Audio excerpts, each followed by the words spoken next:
We're having something of a mini heat wave. So, it is an excuse to get a barbecue out. It's just like winter. We finished the last series of the English nursery garden year in the winter. So I suppose it's only fitting we start the next bugger in the winter. Welcome to Plantsmans Diaries. Might not be to everybody's taste. It certainly won't be PC.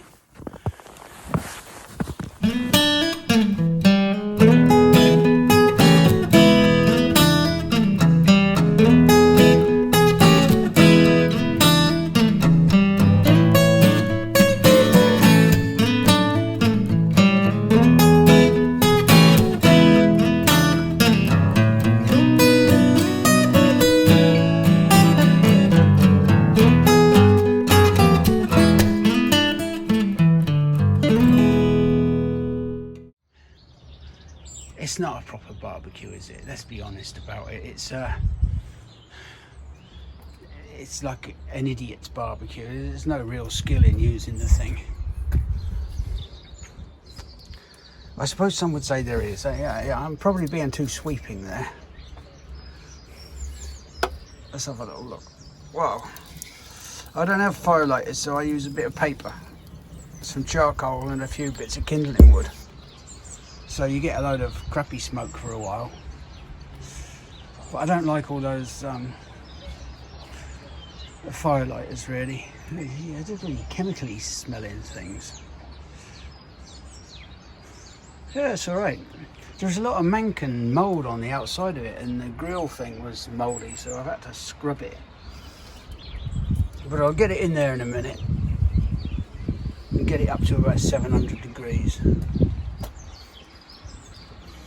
I think that's about 375 centigrade, 700 Fahrenheit, something like that.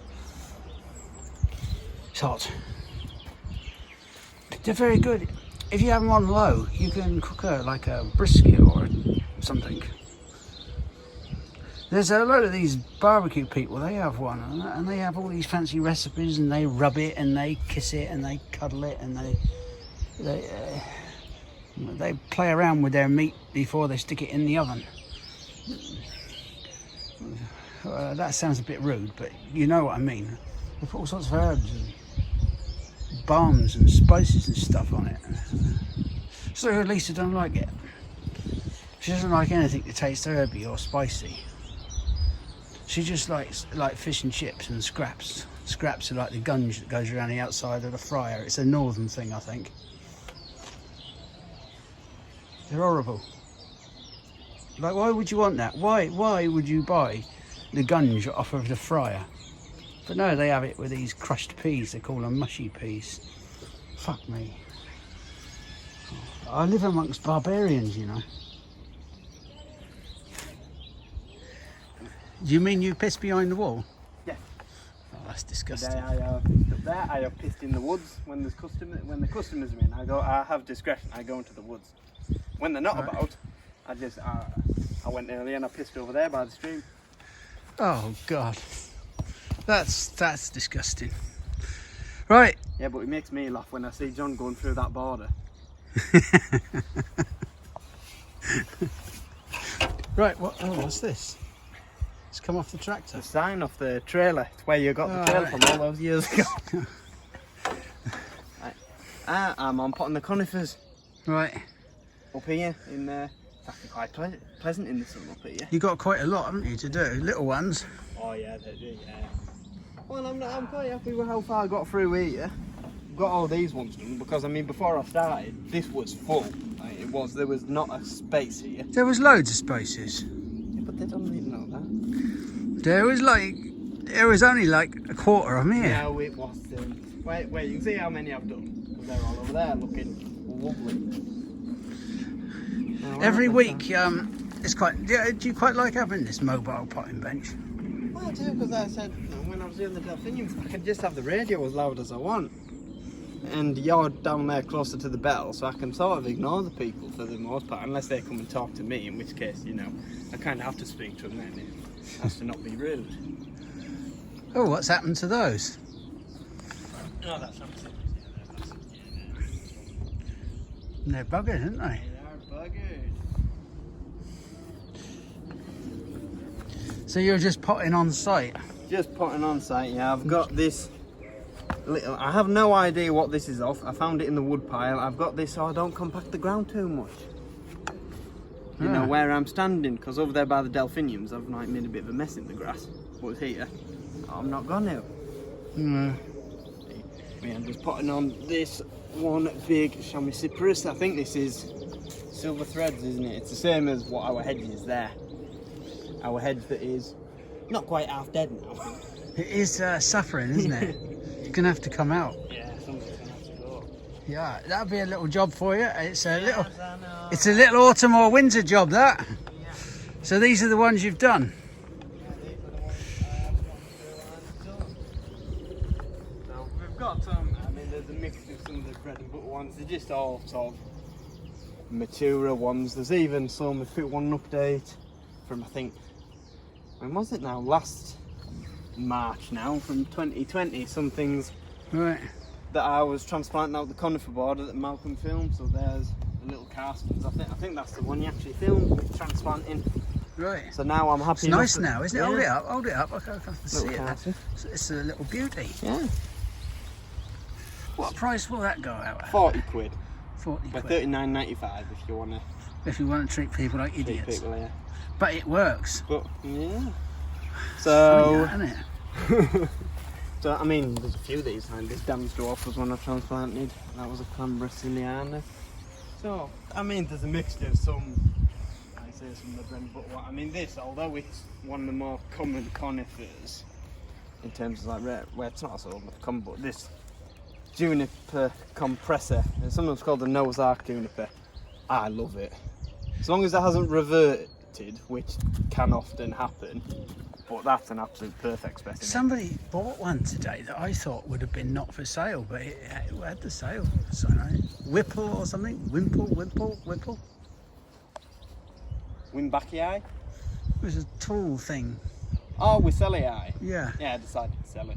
Did you? It's just a chamois cypress. Well, I don't know for sale, but I'm waiting for Wissell's Saguaro. That's the one I want. right. Looks like a cactus. Is it getting you going, sort of looking at these? Yeah.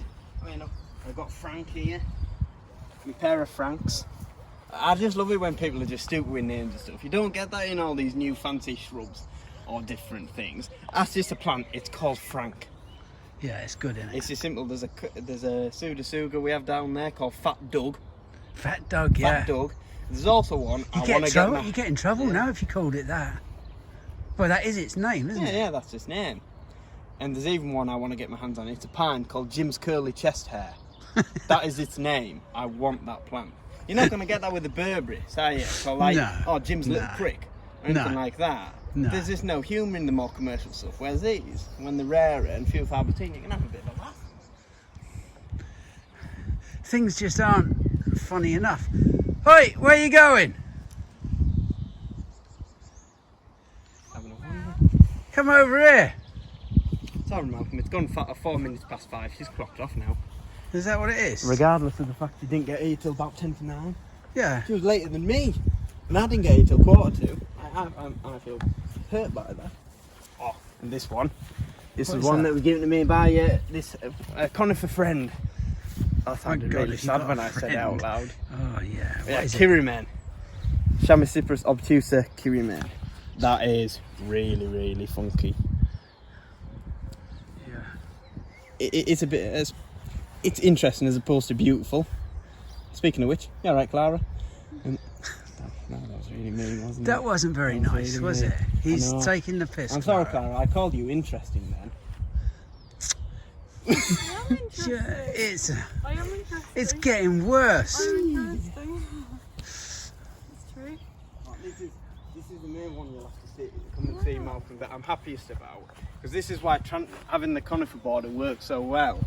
They can stay in there and be a mother plant for so many others then if we dig them out successfully, you can get money for them.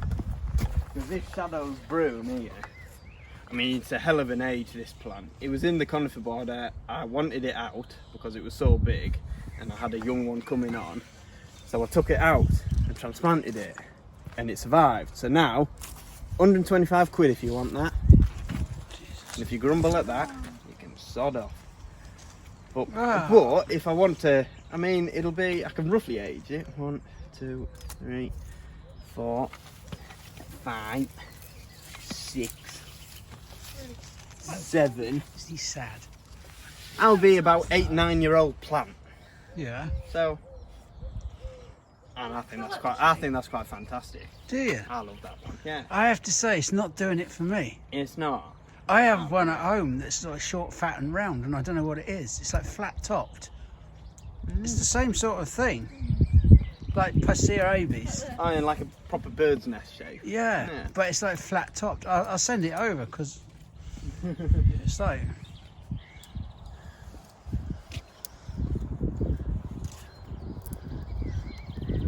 Say something then. Say something interesting again. Your flies are undone. God, are they? Dear, so embarrassing. You know, aren't larch underrated? When these come out in the spring, they're like a really beautiful fresh green. You get the hit of the fresh new needles, and then you get the autumn colour as well. Yeah. Oh, there's Lisa. That's a rare sighting. What are you doing here? Face to see. Oh dear. She's off. I'll turn the camera off. So, looking up through this, we just need to pull all this down. There is a beautiful little holly tucked away. I bought that about 20 years ago. It's done nothing. Just needs bringing out of itself. That is a Perry's Weeping Silver.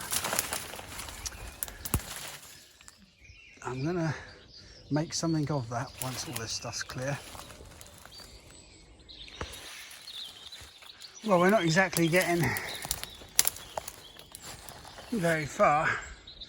The bonfire down the bottom is full up again. A couple of piles of stuff here. But we are making some progress. You can see this is now opened up. So we are making some progress towards the imaginary pig house. I'm sure everybody thinks I'm imagining this. But there's a great big miscanthus. Many years ago when I was working for Rothamsted, this was an experimental plant. It was just used for, I don't know what it used for, it's just chop bits off of it. Anyway, I think it was to do with biomass experiments, the miscanthus. Anyway, it's not a very special one, but it's a huge clump now, so I have to get that out. There's a great big rose there, no idea what it is. That's coming out as well. The Malus red jade is just starting to come into leaf. I wouldn't be surprised if it has very little blossom on because it's not had any light, but no, there does seem to be some life there. Little flower buds. I don't think it's just going to be very strong. Well, anyway, we'll see. So I need to get in there and get some stuff sorted out. But yeah, now you can see up towards the house there's actually a wall. You couldn't see that before.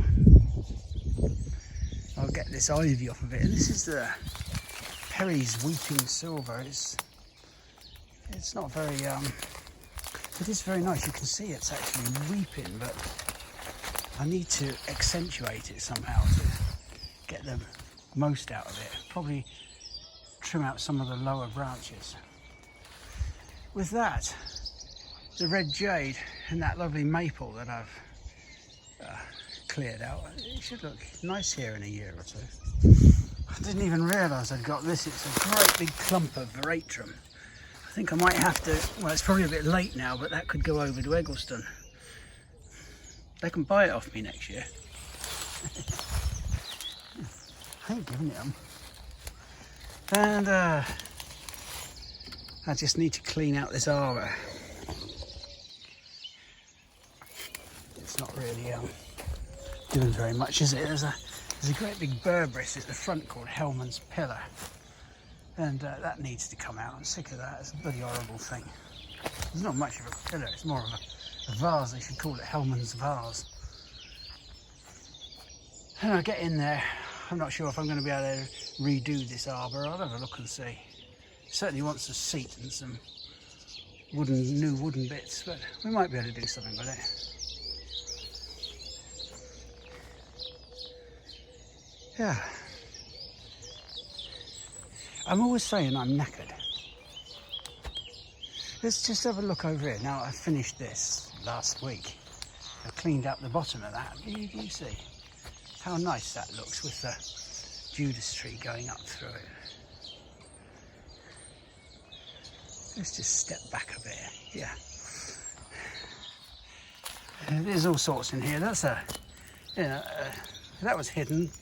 That's a Mloccosviciana, Molly the Witch peony. Got some Crown Imperials in here. Some I've stood on, but look at that lovely bark on that Prunus cerula. We have looked at it, but we'll look at it again. I make no apologies for that. This is really strange seeing this. I had this, I built this. I got a load of wood, they're like lumps of wood out of the, should be 25 years ago. And it was built out of some old stuff at Rothamsted. It's where I used to work before I came up here. And it's just some old stuff. I was a bit of a skip ferret in them days. And it was just some scrap wood. I built another one down the bottom, down there. They're both knackered now. But it seems a pity to get rid of it, but if I jazz it up, replace all these trellisy bits that are falling off. But I'm not sure how solid the uprights are. It end up falling to pieces anyway. So you put these nails in here and some holes. They're about 1.5 inches across, these holes. And I used to smear fat in there for the birds, like, you know, if you cook sausages in a grill pan or something. Every so often you get a basin full of fat. They loved it.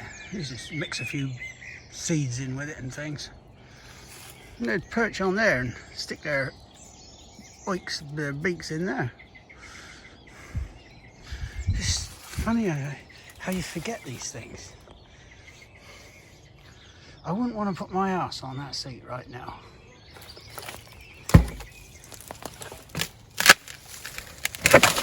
Oops. Okay. Okay, so I've just had a little nibble in at the pig house. This is going to take a long time because I can't remember what it was like, but I can show you where I've been nibbling. It just goes in through there. That's the outside. So, despite the bad back, I'm still going to, I've got the dogs to take out and a few other jobs to do, and then I'm going to have a nibble away in here. Yeah, we're starting to get in now. Look at this, there's some old pots there. And look at the thickness of the ivy over the top of them. It's just encircled them and crushed them. Nature's very powerful, isn't it? Look at that. It's just dense. But coming along. Has it gone past your grub time? It's gone past your grub time. Typical women. They don't cope with hunger as well as the male species. I'll get into trouble for that, I expect. A couple of the things I did find even, there's an old sink there. I must have put that in a bin liner. But this is an old style roller, garden roller. It's just made out of like a concrete lump cylinder. It's completely seized up. Whether I can get it working or not, I don't know. Don't know whether I want to have it as an ornament. There's some old stone tiles there, look at them. They're big ones, about 3 foot by 2 foot. Yeah. And then this was a pig house, and these look like some tools of the trade for a piggy sticker. That may well have been the article that was used to stick the pig. That to make a hole in its head. My grandfather used to do a bit of what they called piggy sticking, poleaxing, but I think he used a different tool than those. It's just, well, his had a different, he had a hollow tine on one end of his pickaxe. Not very pleasant, I know, but those were hard times. Late 19th century, early 20th century. Very hard times, especially in the Hebrides. Okay, let's have a look. Had a good clear out down here.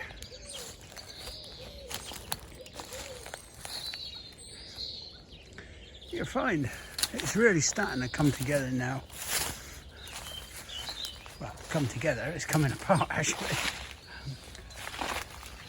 We've got the outside wall sort of exposed. Got a lot of ivy to clear off.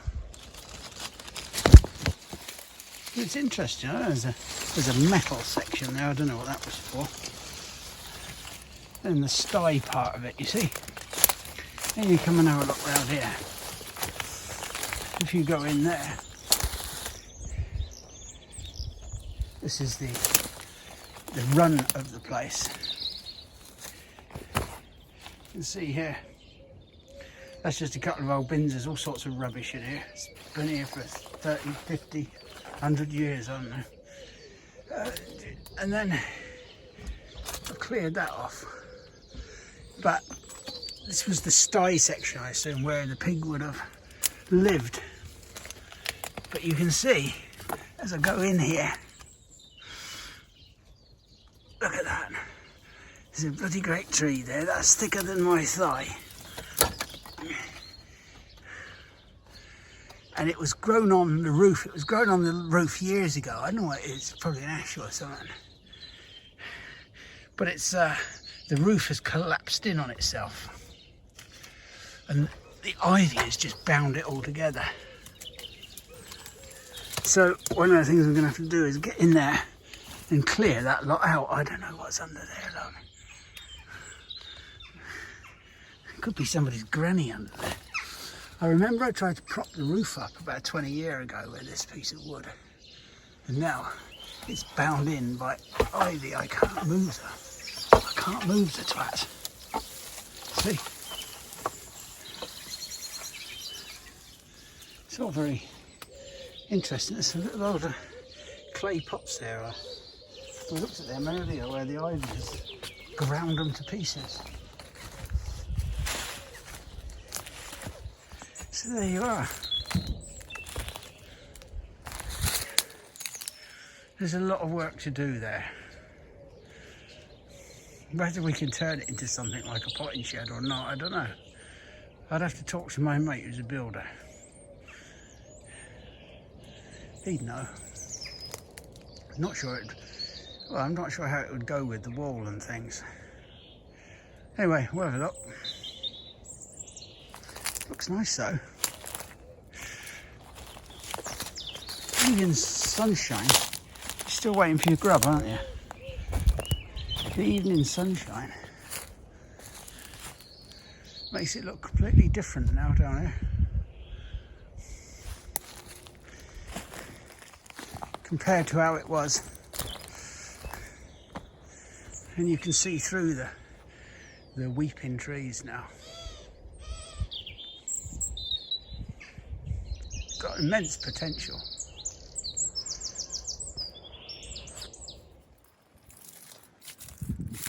Oh no, I think that's Thomas's ex.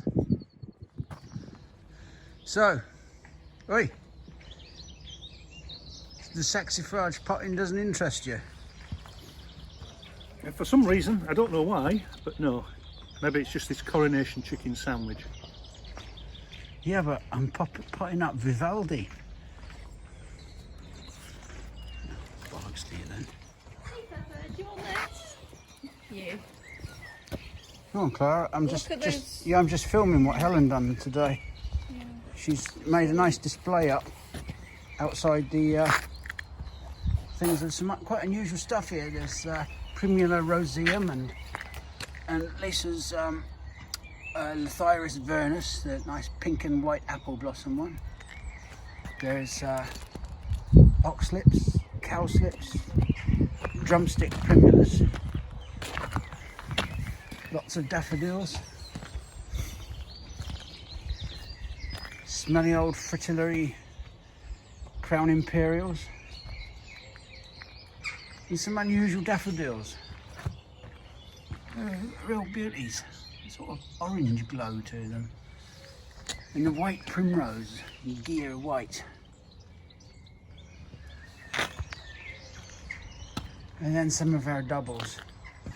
And now we swing round to the shop, and she's introduced some more of the stinking tater daffodils, but they are cheerful. And trilliums, a couple of nice Prunus Kojo no Mai, and primulas, nice big camellia. Don't know which one it is. April remembered. April remembered. I just remembered that. And some bits and pieces. So even though it's the first couple of, it's the 2nd of April, there's still some nice colour about.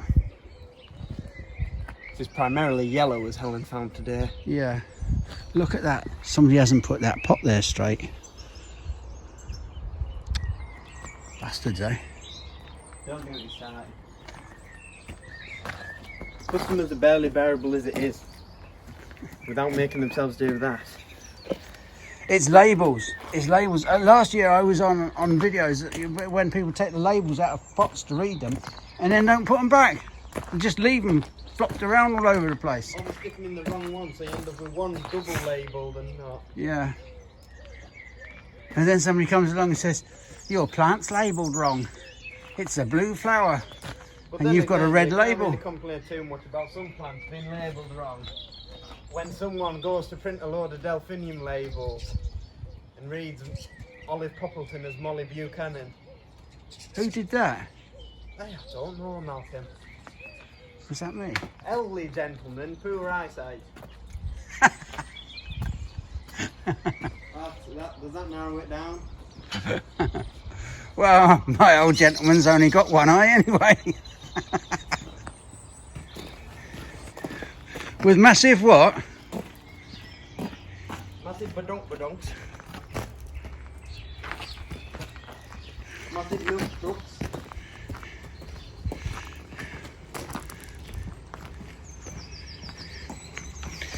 We are just packing up the van for a couple of deliveries.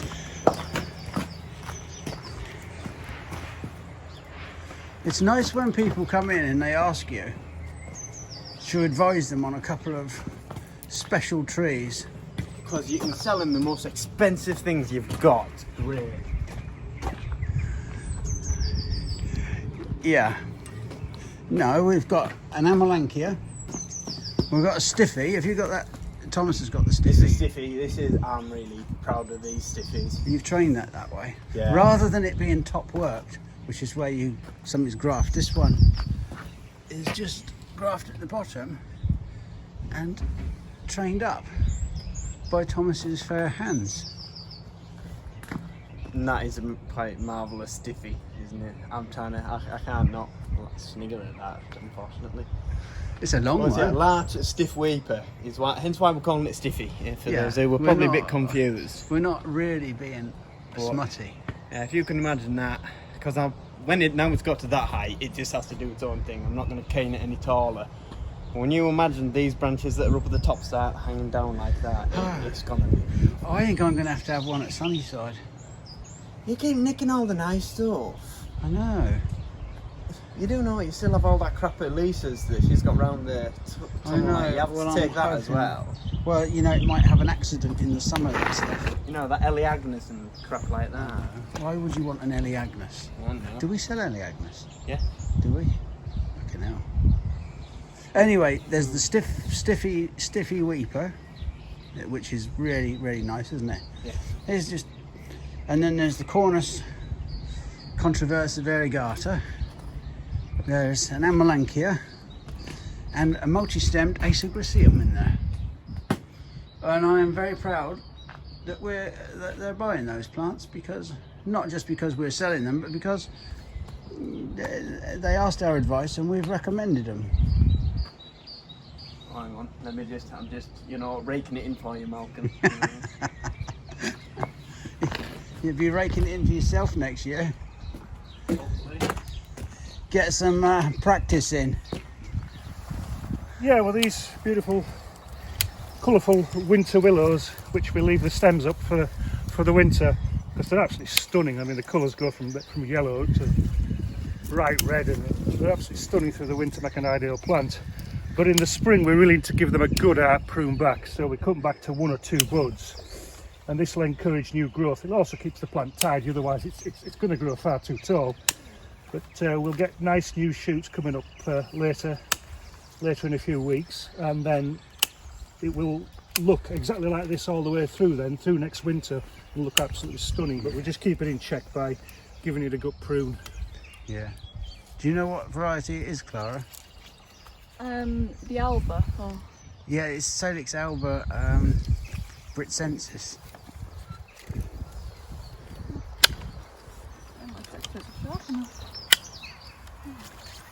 You want mine?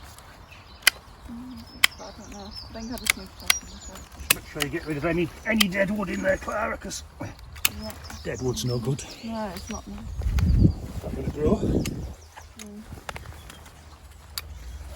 It's nice to have you back, Clara. How's your leg? Hip's okay. The leg's fine, Malcolm. So It's fine, honestly. It's fine, the leg's fine. Old woman. Old woman. Clara, would you just come up and show me how you do a cornice? It's the same way, but on the ground.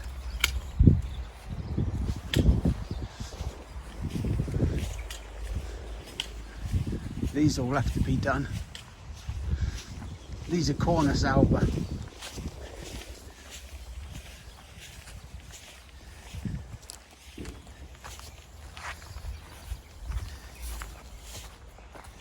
There we go. I've never done these before, so. Same thing, but just on the. So 1 to 2 buds. You see the node there, where the bud is.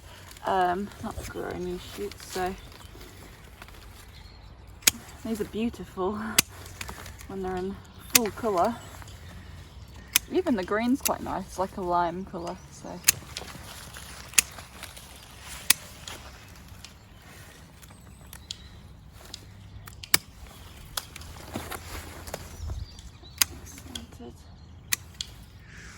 Yeah, it's the same. It's I think we've been through it before. When you have something on the ground like that, it's really a coppice in effect. What we were working on with John back there is really what we call a stall. It's usually a couple of feet. And if it was about 8 to 10 feet, it would be a pollard.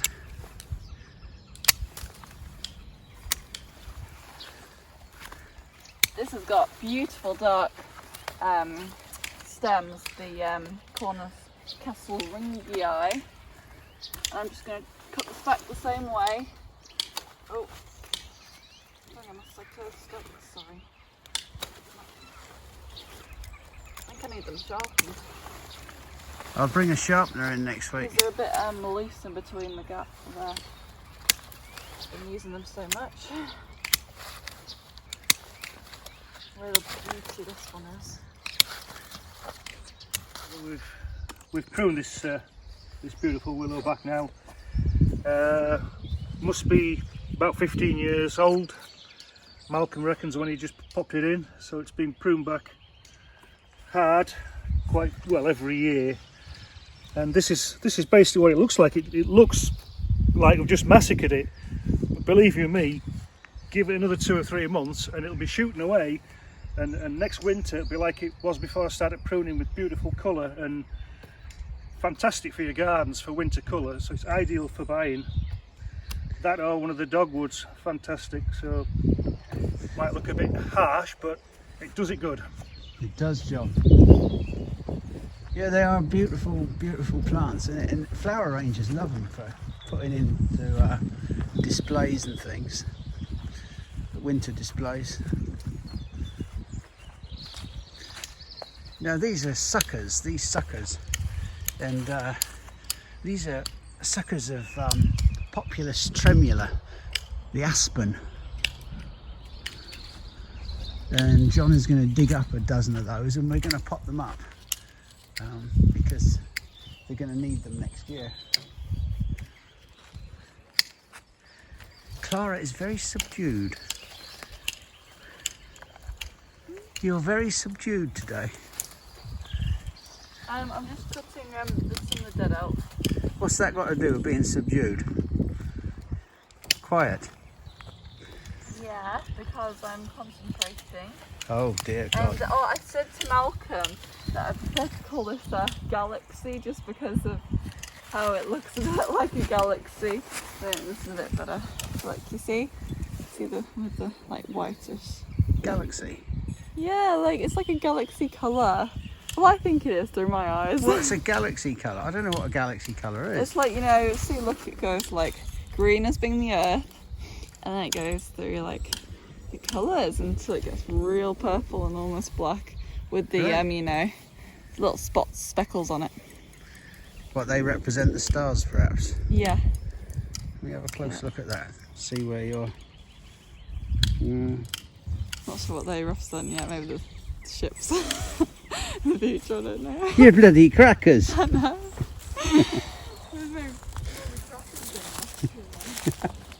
They are. She's crackers pepper. What we are doing for Sunniside, we're going to plant some trilliums in the garden. Maybe not this year, but we need to select out. So what we're going to do is go through these ones and select a good range of mottled leaves and colour. Like this one that I spoke about on another video, this one that's just got a few speckles and is a white flowered one. So we'll use that. And what we're looking for is anything with something different, or some just different leaf, different flower colour. And if you look at this one, this is the good thing about selection. Look at that. That's, rather than being just sort of mottled, it's almost a solid colour. Now we'll be able to divide that. If I do it from seed, as you're probably well aware by now, if I do it from seed, you don't know what you're going to get, but we can divide it in 2 or 3 years' time. There's another one that's just almost a solid colour. By doing this, we increase our diversity. So I thought we would take a good range of 48 about for Sunniside, and over the next 3, 4, 5 years, if we keep doing these diaries, we'll see how they develop. That's it, I've got no more to say on that.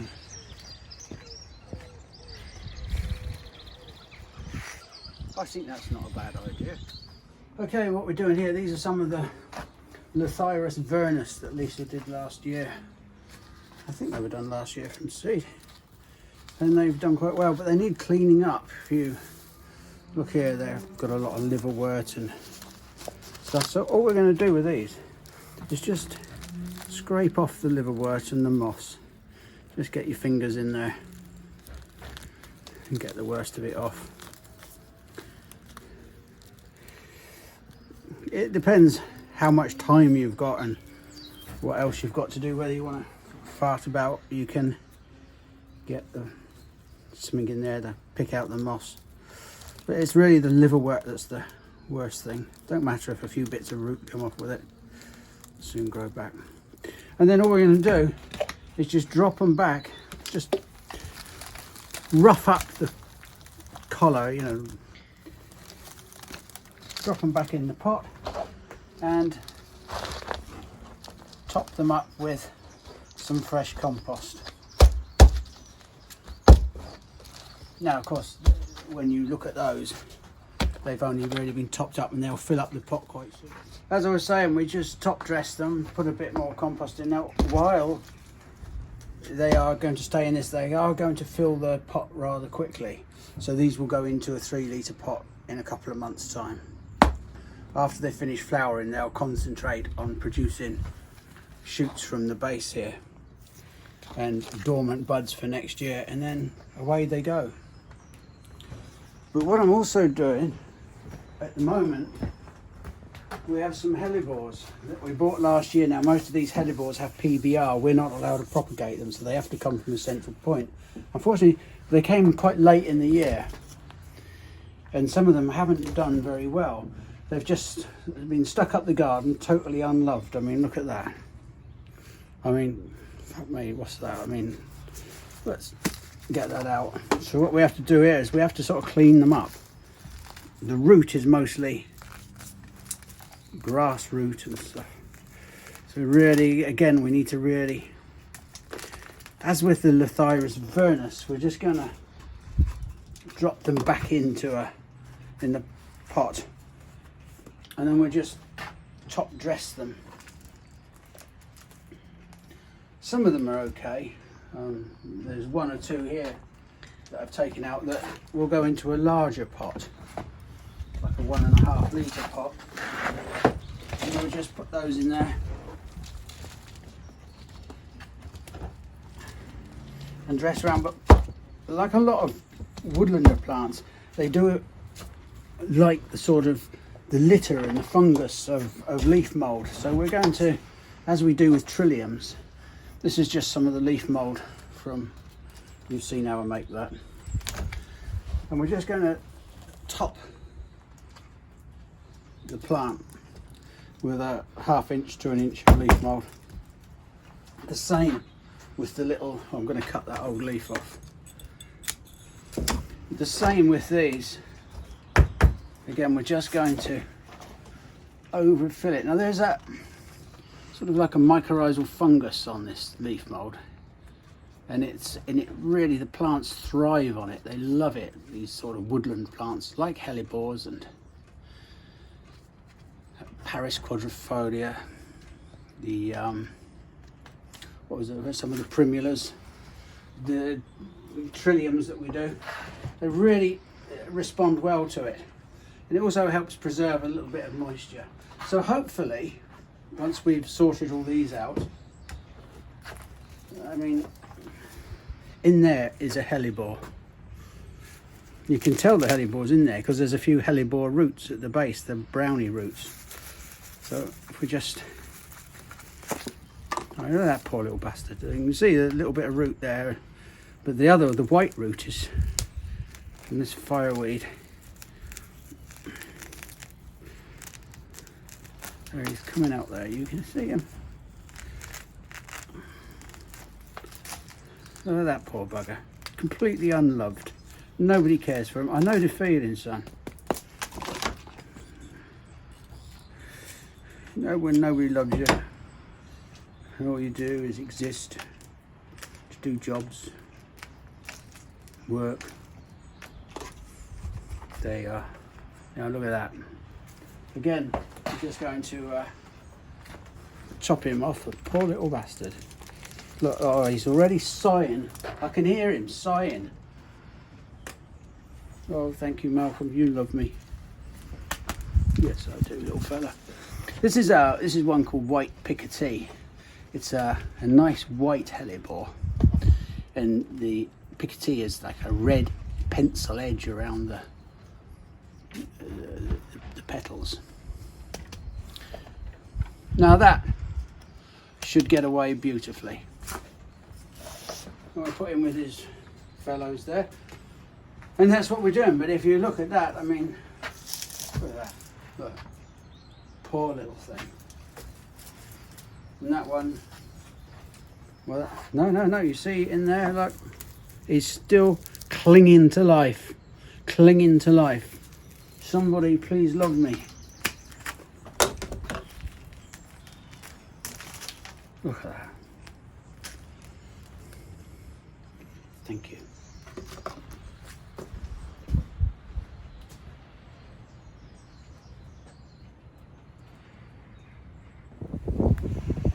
Well, we woke up this morning.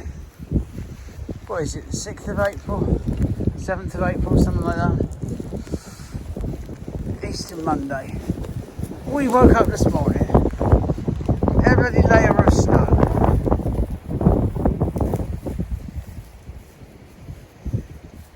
It's absolutely nut crunching cold. It is absolutely freezing. You know, we've had, last week we had, the temperature was in the 20s. Today, I think it's about 2. So I'm not going to be working out in Sunniside. Anyway, I've hurt my back digging out an elder last week at Sunniside and just went twang. It's a thing I've had over the years. I have this spondylitis, ankylosing spondylitis, and it doesn't help. But also, I don't do a job that's particularly sensible for that condition. However, having buggered it up, it's a good excuse to go back and do some work on my other little hobby, which is making boats, little baby boats, replica boats, about 4 or 5 foot long. I'm working on the Victory at the moment. It's a little nerdy thing, and they take years. I know it's sad. I'm sitting in my kitchen. Now my pie's ready. Just a minute.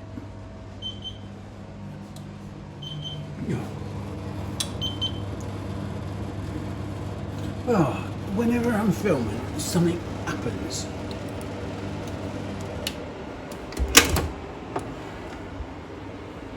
Yeah, that looks alright.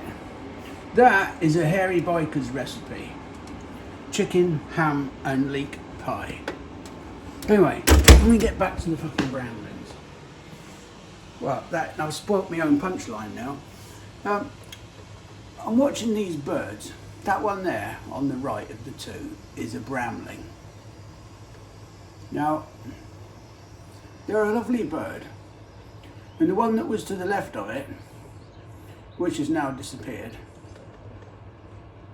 Well, there's a sparrow coming to say hello. Alright boys, I'm the sparrow. Don't get me no crap. They hunt in packs, you know, sometimes. There's a chaffinch. Where's the brambling gone now? What I was talking about was the goldfinch. They're aggressive little devils. There's blackbird. There's the goldfinch. They don't take any crap from anybody. But the sparrows, especially at Eggleston, they're in packs. We have a pack of about, or a flock I suppose, of about 60 or 70 of them. And they descend en masse. And they have a swagger about them. The blackbirds can be quite snotty as well. They're funny little characters of the different species of bird.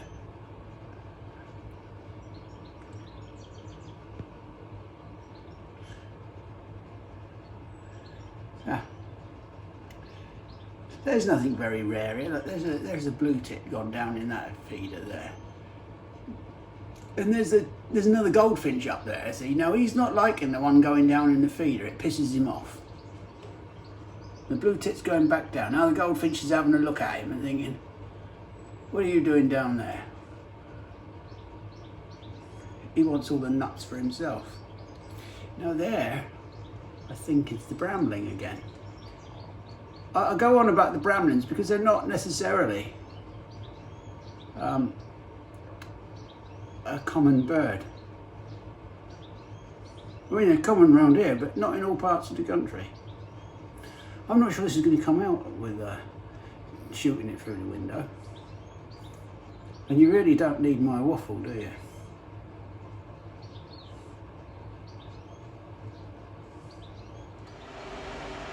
No, there is the nuthatch. He's quite happy. He's a bird that just comes, has his fill, and then goes off for a little while. There is a beautiful greenfinch that's coming down. It's probably the greenest greenfinch I've ever seen in my life. But he's disappeared at the moment. I must try and get him. That blue tit's really liking going down that hole.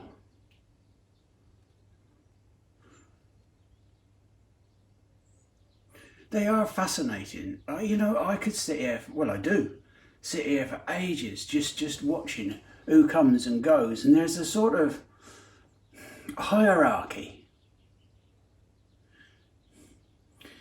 Sometimes it goes absolutely dead. You know, the hawk is about then. There's that little blue tit. He's going down there again.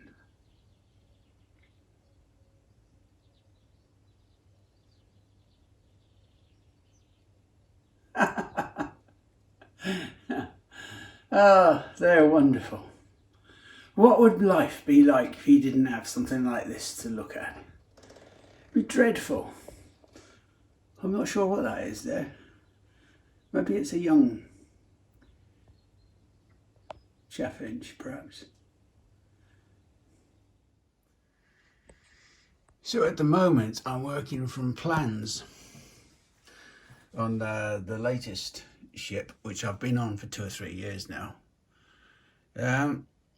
At the moment I'm working on cannons. These are little cannons, and those are not for the guns I'm making at the moment. These are the guns I'm making currently. They're just made out of little bits of wood, and then we cut out the wheels and we cut out the sides, and then we just use little bits of brass etching to make up the brackets and so forth. They're painted up. These aren't finished yet. We've got to add some little bolts and things so that the rigging, that's the ropes and things, can hold the cannons on the decks. The cannons are quite interesting. If you go back 300 years, you think to yourself, well, you know, how do they, these cannons weigh 1 ton, 2 tons? They're really heavy things. And the ship's bouncing about, so they had to be lashed to the deck with ropes, and that's how it was done. Otherwise, they'd be crushing people and wandering along all over the decks. Ropes was a big industry in Britain. Anyway, once they're done, they go over to this is I'll just show you this. These are the main bits of wood that I use to build the boat. And then when I do it bit by bit. This is the HMS Victory I'm working on. As I say, it's been 2 or 3 years. This is a copper bottom boat. This is the size. This is double planked. The planking is put over bulkheads, so it's planked first in birch and then in walnut as a second planking, and then a third planking for these what they call whales. They would just go around the boat like that. and there's 3 of them. This is Nelson's old ship. It wasn't his first ship, but it's you know, I think it's historically it's quite interesting, because my father used to take me down to the Victory because he was in the Navy, and he worked sometimes.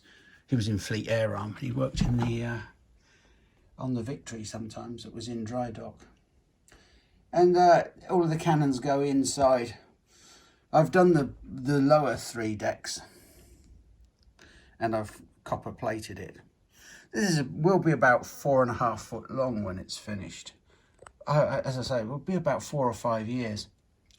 The cannon are lashed to the deck. You can see how, I don't know if you can see in there, but they're rigged anyway. The little black things are cannonball.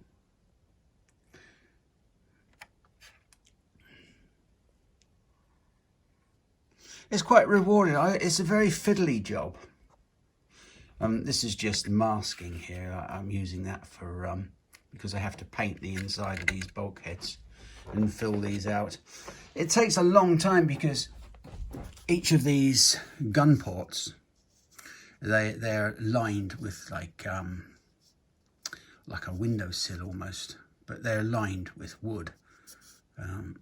And then they're painted red. They were nearly always painted red, so the blood didn't show up so much and dishearten people, because when you got hit by cannon, there was splinters of wood everywhere. The colours are the original colours. This is a funnel. This is because they used to cook below there. There was a stove below there where they did all the cooking and things. So you had a chimney. These will have like pieces of wood through. Sort of belay pins and things, and that's when the rigging will go on. I enjoy doing the rigging.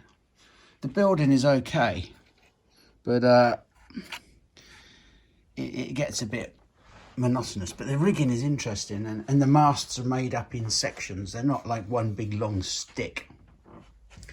So I reckon about another 4 or 5 years. By the time Sunniside is finished, I'm hoping to have this done alongside, so we can see the finished garden and we can see the finished ship.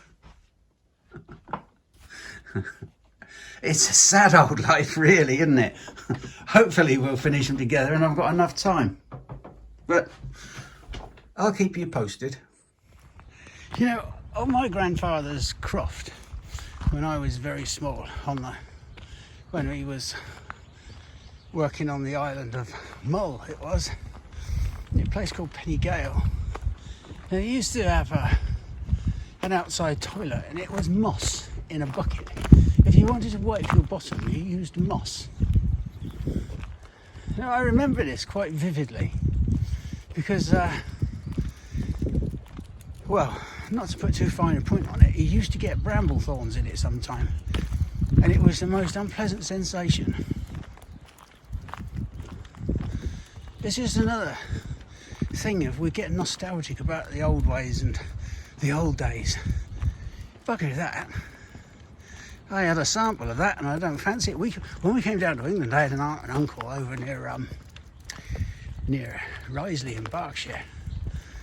And they had no running water inside, just a well. And the toilet, again, was an outside toilet down the yard. It was quite good because they had lots of pea gravel on the paths. So if anybody was coming, you could tell because it made a crunch on the gravel, because there was no lock on the door. You just whistled or put your foot against it. Anyway, the amazing thing was you used to have to pass these geese to get there. And I was terrified of these geese. They were mental. Anyway, that's another story. But that was like luxury there, because even though it was still outside, yeah, and you didn't have to use moss, but you had to use paper, like newspaper, cut into squares, hung on a piece of string in the corner.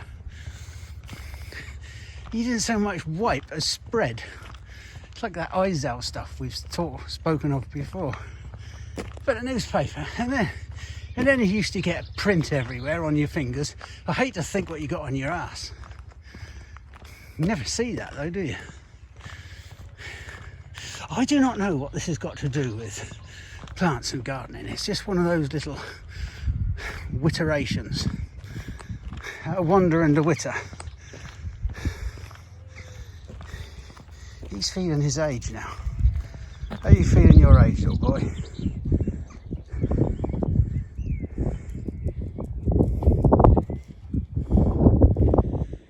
Right, we're going to open up Clara's rolls of cornus and willow cuttings to see what hell it is anyway. She's hidden away beneath there. What have we got? Yeah, I think they're starting to work. They can go into pots. Can you pull that one out? And if we have a close look at that, now that can go into a little pot and just grow on, hopefully. Some of them haven't got very much root on. I don't think the corners have very much, have they? But they could all go into 4 in a pot, say 4 in a little pot, and we'll do those. Yeah, but these are okay, aren't they? There we go. One way to root cuttings. I think that cornus has just got roots starting. Yeah. These are some little hellebores that were in a terrible mess up the top of the garden, and they've just been potted up and covered with some leaf mould. I can't remember whether I filmed this, so in the final edit of this week we'll find out, but even if I didn't, it doesn't matter. They are absolutely lovely. These are little hellebores that were just completely forgotten about and swamped. Even after a week, they've really picked up and greened up, and I think they really appreciate the leaf mould on the top. It's just such a natural product for certain plants. And certain plants just makes them pop when you put it on. These have really coloured up, even in just a few days. They're looking perky. That might sound a daft expression, perky, but you can tell when a plant is happy. There is a certain perkiness about it, and I can't describe it. It's not a horticultural term, it's something I use. It just, they just look, they talk to you. But through sign language. They just look lush, tough and happy. I think you realise that after a long time working with plants. I suppose it's like that with anything, really.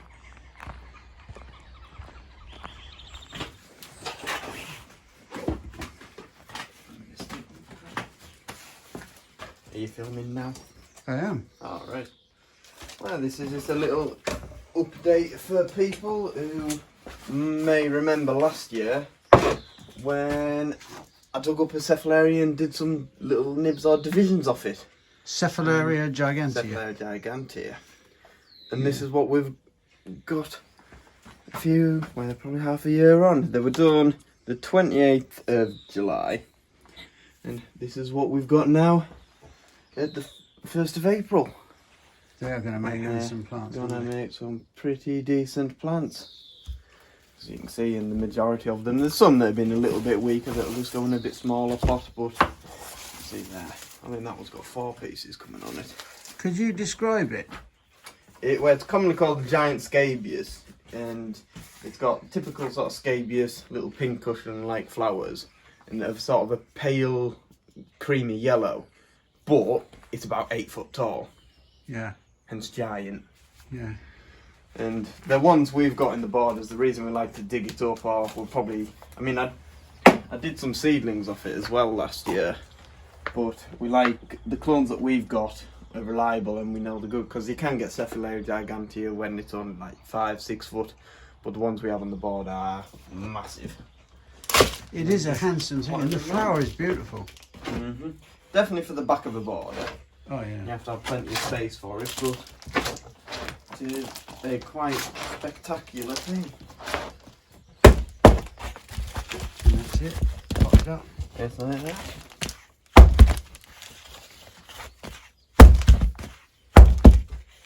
So it's gone from whatever size it is in into this like 4 litre, and to give it plenty of space to grow into. Yeah. And we've got about 100 of them, so I bloody hope they sell. We've got 100. We've got 100. Here, I hear you're going for a haircut tomorrow. Are you filming? I'm filming. I was doing this, I'm going on a bit of a rant. This is a public service announcement. Public Because- service announcement. Because it's already started. We've barely like had a really busy spell yet, but it's already started. It's something I've been bottling it up for so long, but it's really getting on my tits now. Like, I've got all these shrubs lovely lined out, and you can see, apart from like stages where the tank doesn't need to be, it's all alternate. Like you can see there, they're all alternate. Yeah, I can see that. So I'm seeing something. Not a clue. Oh, no. But, people, the amount of people you see, they'll go down to pick up something, look at it. They'll either pick it up this way, and instead of putting it back in the hole where they got it from, it goes like that. Yeah.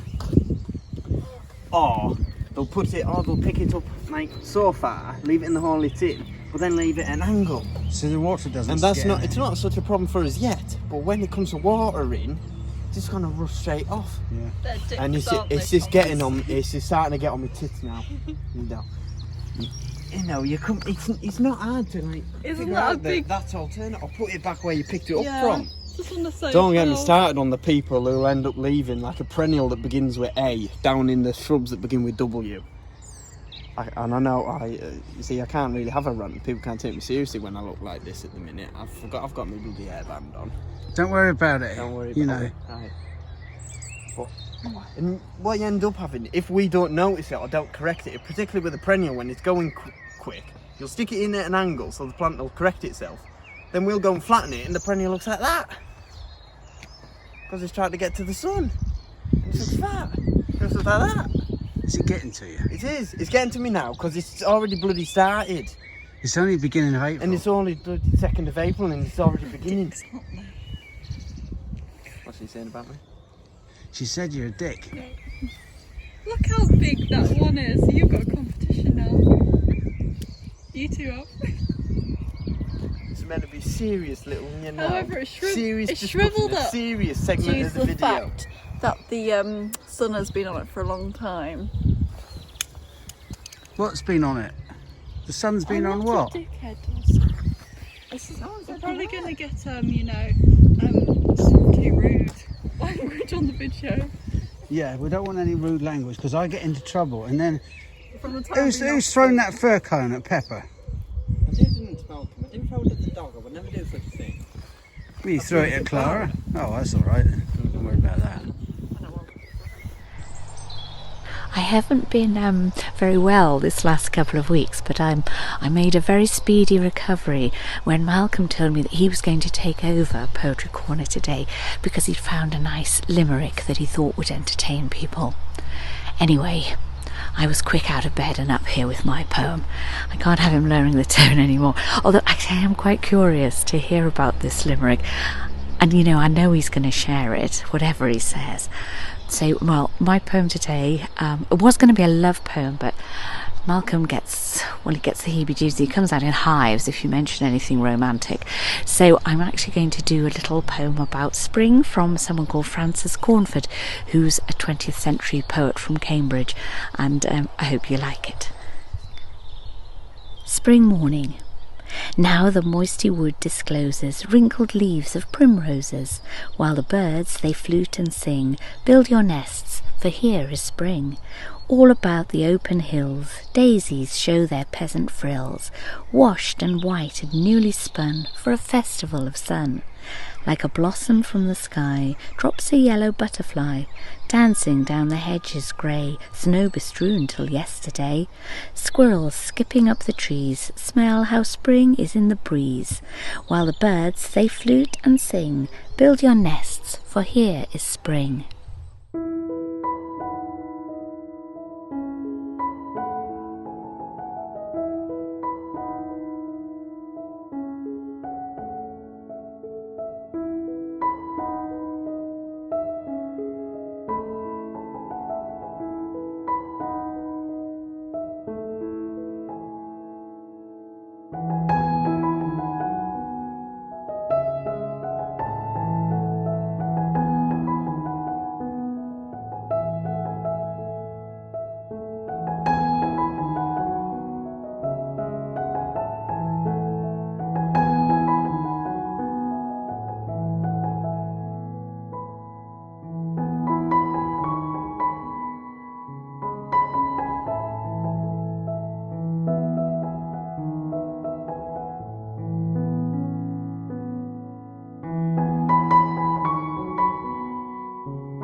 Amanda, now I must apologise later in the film for Amanda's turnout because, you know, middle class as she is, she looks as rough as a badger's ass because she's had the AstraZeneca.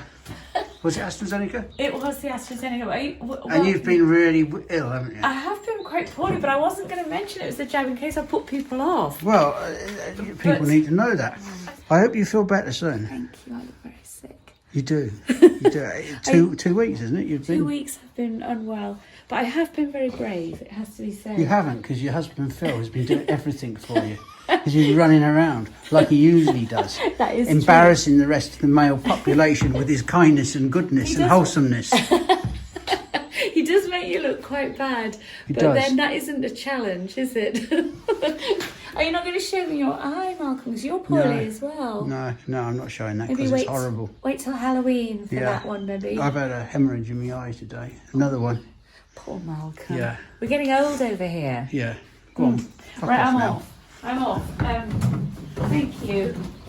I hope you feel better soon. Thank you. You still came in and did a poem, didn't you? Yeah, I did do a poem. I hope it's not crap again because we had one of our bloody Wordsworth last week. That was a special request from one of our friends. It was a bit romantic, wasn't it? Well, yeah, you'll find out when I send you it. But I only got off my sick bed to save them from the limerick you were on about. There was a young man from Cheen who invented the wanking machine.